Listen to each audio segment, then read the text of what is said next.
Mugendaba kirabika eggwanga Uganda lyandibanga lyolekedde ogenda mu lutalo sematalo. Bampita kali lugambo Promax Simple MC wano wokka ogenda okujja olugambo oluli credible. So gwatulaba njagala ovuge video. Buli mwaka mu mwezi ogw'omukaaga, that is June, eggwanga Uganda nga liyita mu ministry y'ebyenfuna, Finance Planning and Economic Development, bafulumya budget eggwanga Uganda kwegenda otambulira. Olunaku olwaleero minisita omupya avuddeyo n'ayanjula budget ey'omwaka ogwa 2026-2027 ng'ekunukkiriza mu butabalika 84 trillions. Okusinziira ku mawulire genfunye n'ebyendabye, lwaki ngambe nti eggwanga Uganda lirabika lyolekedde olutalo sematalo.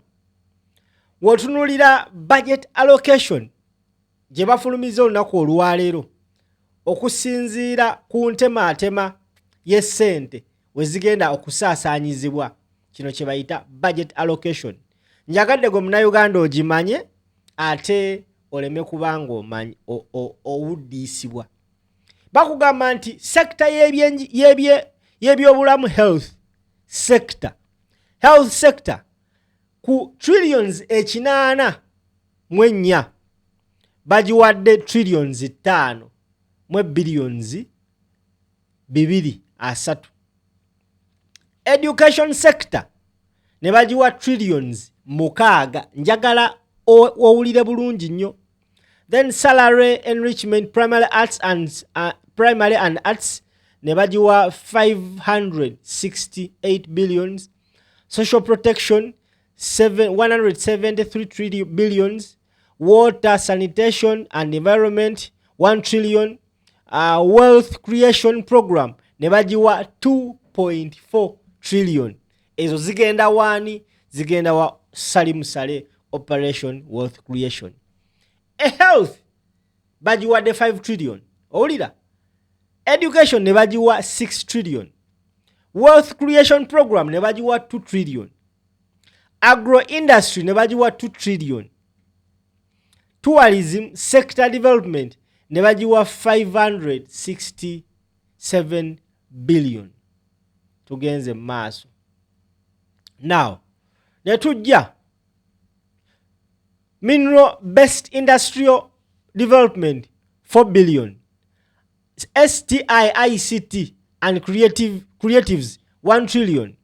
Transport, infrastructure development bagiwadde 8 trillion. Energy development ne bagiwa 2 trillion. Manufacturing and industrial development ne bagiwa 1 trillion. Now wano wasinga okubebwa ku security ne bagiwa 10 trillion. Security byebyokwerinda ne bagiwa 10 trillion. Security ewereddwa 10 trillion. Naye nga health mu budget allocation bagiwadde 5 trillion. Security budget doublinga health budget almost ne education budget. Tuli fenna. Ani akulira security mu ggwanga Uganda? Ye mutabani w'omukulu Muhoozi Kainerugaba. Oli ajja kwebuuza kiki ekyakwasiza 5 trillions ne baziwa sector ya health, ne bakwata 10 trillions ne baziwa sector ya security. Is Uganda expecting a war? What exactly is not happening? Bye bino Kyagulanyi byasiiba abagamba nti bajja kuleka okugula ambulance egenda okukima mu nnyumba yo ng'oli bubi, bagule ebimoloka bya tear gas, bagule emmundu, bagule tanka, zibeere mu store nga zivundirayo nga beeteeseteese bannayuganda muyinza okwekalakaasa. Mbadde njogera ne mukadde wange omu ali e UK ampeereza by the way no post mbadde sigirabye nangamba mutabani sokolabe allocation y'abasajja baneeno education bagiwadde trillions 5 security ne bagiwa trillions 10 nangamba like seriously this is very very unacceptable and very very unrealistic.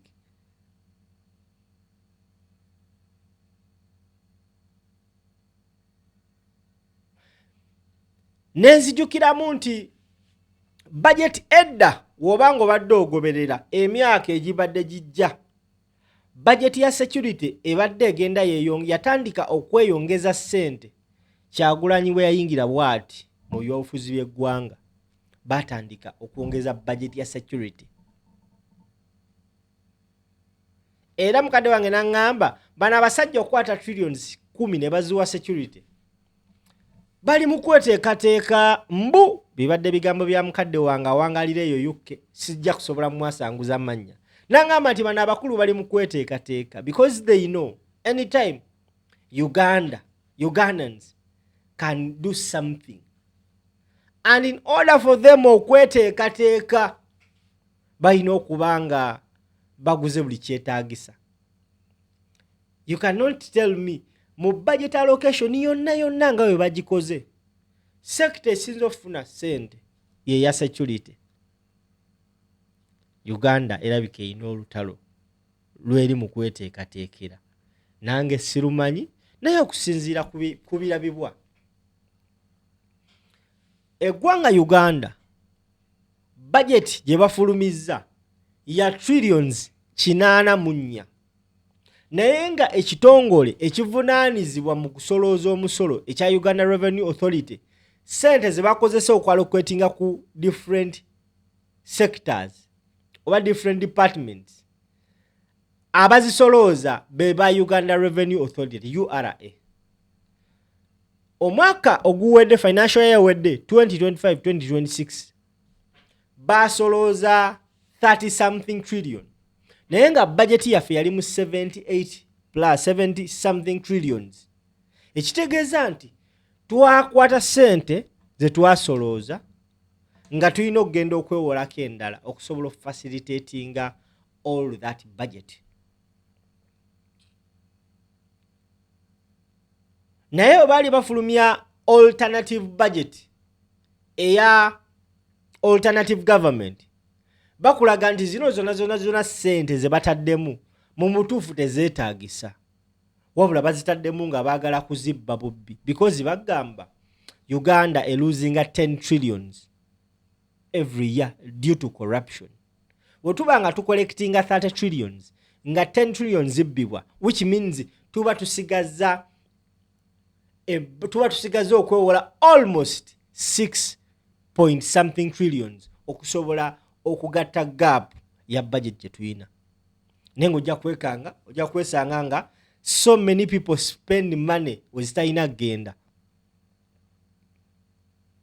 They spend a lot of money mu biteetaagisa n'owulira nti parliament egenda kuspendinga ssente kati health sector bagiwadde trillions 5 tewewunya nowanda lwaki basazeeko ba in medical interns naye nga basobodde okukwata 10 trillions ne baziwa ministry yebyo ne bagiwa security. So this is the allocation of the budget gwe abadde tanaba kumanya ndowooza nfubye okulaba nga njikuyisizaamu ojja kuba otegeera ate naawe ogattegatte otubulire olowooza gwe nga gwe ng'okozesa comment section. Why do you think these people decided to use 5 trillions as a health ne bakozesa 10 trillions as a security? Ninzeeyo comment in the comment section nja kubanjiri.